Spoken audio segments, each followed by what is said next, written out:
Good morning. George Giles, Director of Emergency Management for the city.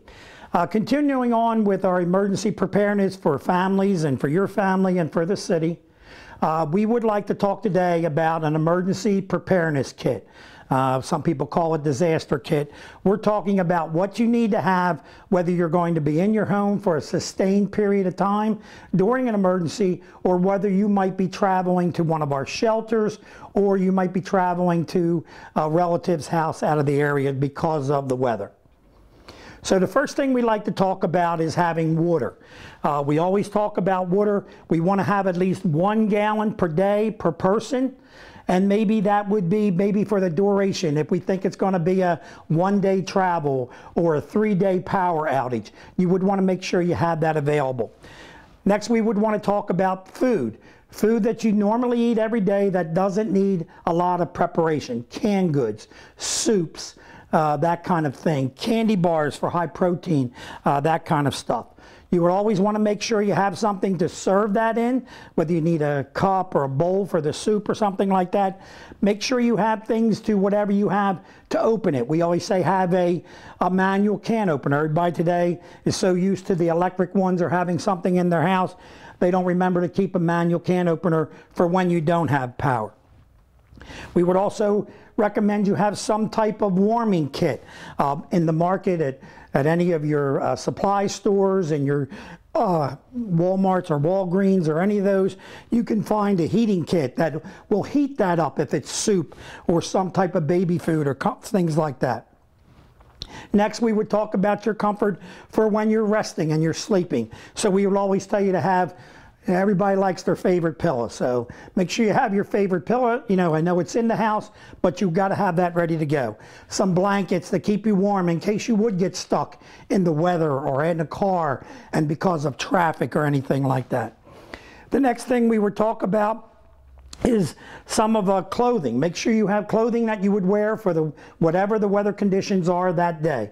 Sometimes in the summer it'll be shorts and that kind of thing, but you always want to make sure you have a raincoat or a pair of boots, that kind of thing for you.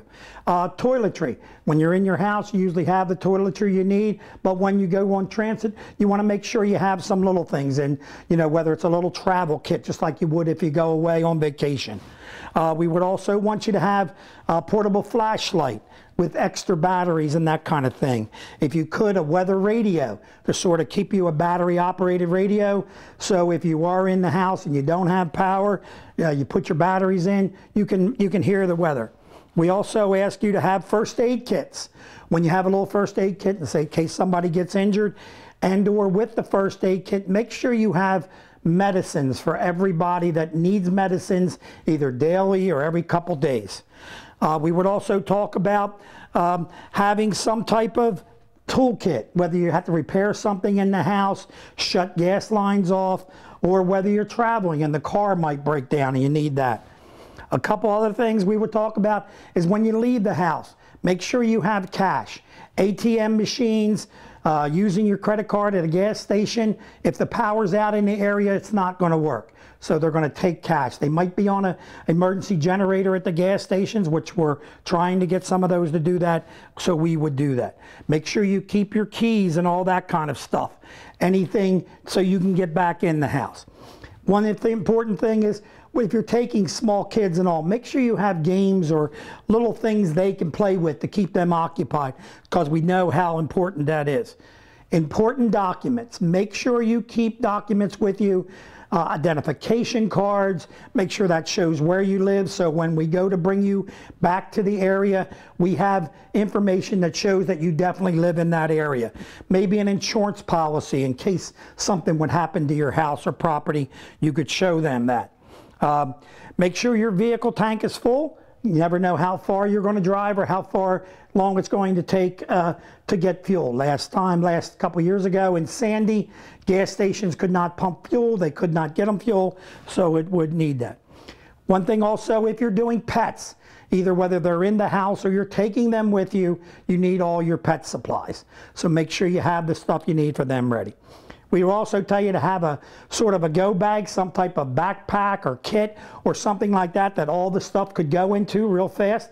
Small suitcase that can fit in your car, or something that where you know where all this stuff is, so when you change it out over a period of time, when the food expires, you eat the soup, you know, that month, and then replace it with the new one.